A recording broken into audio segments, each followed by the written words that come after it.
Nos dias atuais, a gente tem ouvido muito falar, de diversos tipos de problemas ambientais.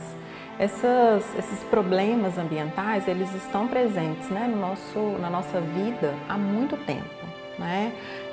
Um exemplo importante desses problemas ambientais decorre, por exemplo, dos rompimentos de barragem que aconteceram na última década. E aí um dos maiores foi, sem sombra de dúvidas, o rompimento da barragem de Fundão em Mariana, que comprometeu toda a bacia do Rio Doce. E aí uma vez acontecendo um desastre da magnitude desse que eu estou citando, que acomete uma bacia inteira, é preciso pensar tanto em mecanismos para a recuperação desse ambiente, quanto no monitoramento, ou seja, em compreender se essas medidas para a recuperação do ambiente estão sendo efetivas.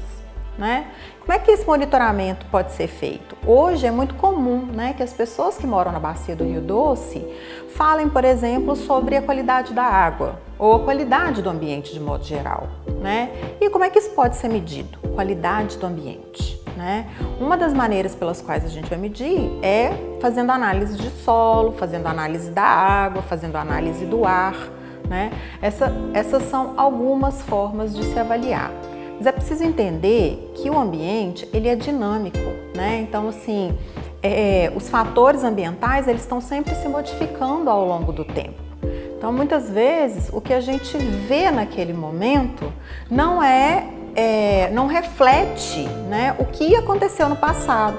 Então, eu posso chegar em ambientes absolutamente iguais, do ponto de vista da qualidade da água naquele momento ou da qualidade do solo naquele momento e não entender ou não conseguir, a partir dali, saber como estão os processos que são importantes para o funcionamento de um ecossistema.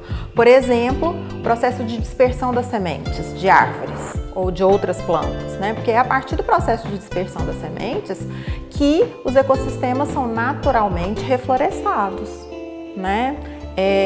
E a gente sabe que existe uma relação íntima entre a floresta e a água, no sentido de que muitas vezes o ciclo da água numa floresta ele depende das árvores que vão então tirar boa parte da água que está no solo e devolver para a atmosfera, ou que vão proteger ou limpar a água que vem de áreas de morro e que vão parar então ou vão abastecer os cursos d'água.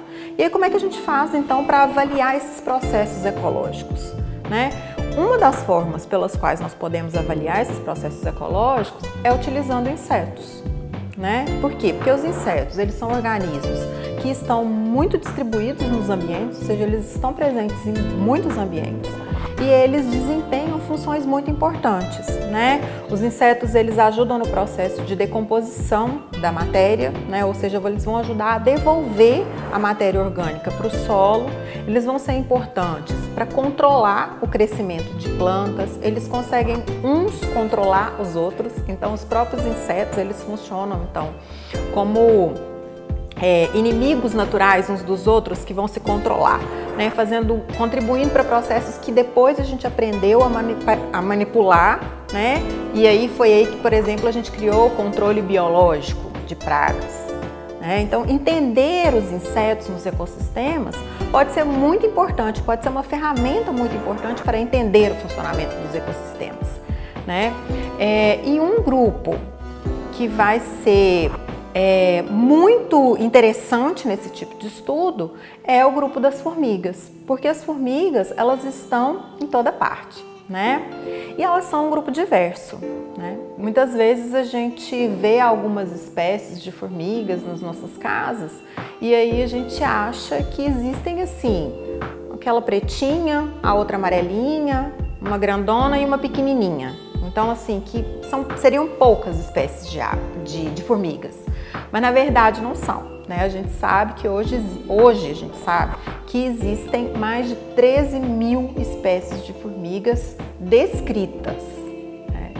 E aí nós podemos então entender essa diversidade e usar a presença das formigas para entender o funcionamento do ecossistema. Então a gente sabe, por exemplo, que existem formigas que só existem nas copas das árvores. outras formigas que existem, que conseguem sobreviver em ambientes perturbados, em ambientes urbanizados. Então, se, por exemplo, eu vou em uma determinada área e ali eu consigo perceber que existem formigas típicas de ambientes urbanos, mesmo que seja uma área de floresta, então eu consigo entender que naquela área ou ela já foi perturbada ou ela está muito próxima de uma área que é perturbada, que é urbanizada, né? Ou seja, aquela área, mesmo eu não conseguindo ver pessoas ali, ela é uma área que apresenta sinais da presença humana. Então a gente consegue entender, né, muitas vezes o funcionamento de um ecossistema a partir da presença de espécies de formigas. Existem formigas que são típicas de ambientes muito conservados e espécies de formigas que são típicas de ambientes mais perturbados ou que são, como eu disse, né, urbanizados.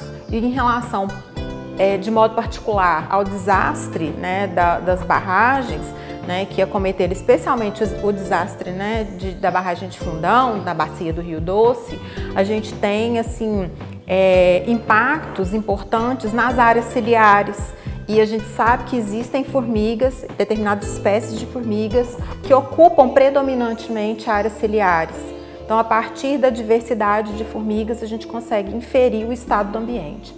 Mas as formigas, elas também podem ser indicadoras de biodiversidade. Então, para além de indicar o estado do ecossistema, elas podem indicar a quantidade de espécies que tem no ecossistema. Porque existem pesquisas, né, que vão mostrar que quanto maior a diversidade do ecossistema como um todo, maior a diversidade de formigas.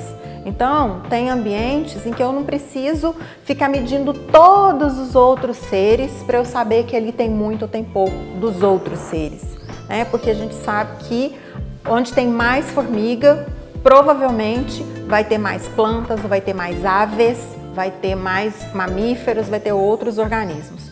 E trabalhar com formigas pode ser muito interessante, porque é mais simples, né? É mais fácil de amostrar. Os procedimentos em laboratório, via de regra, né, levam menos tempo de análise, né? Então, é nesse sentido que as formigas e os insetos, de modo geral, podem ser importantes. E é assim que a gente vem trabalhando. E, sobretudo, em parceria, né? Tanto da Univale, né, que é a universidade onde eu trabalho, quanto de outras universidades. Nesse momento, por exemplo, a gente trabalha em parceria com a Univale e a Universidade Federal de Ouro Preto e a Universidade Federal de Viçosa, né? Então, com pesquisadores, professores e estudantes de mestrado e doutorado dessas outras universidades.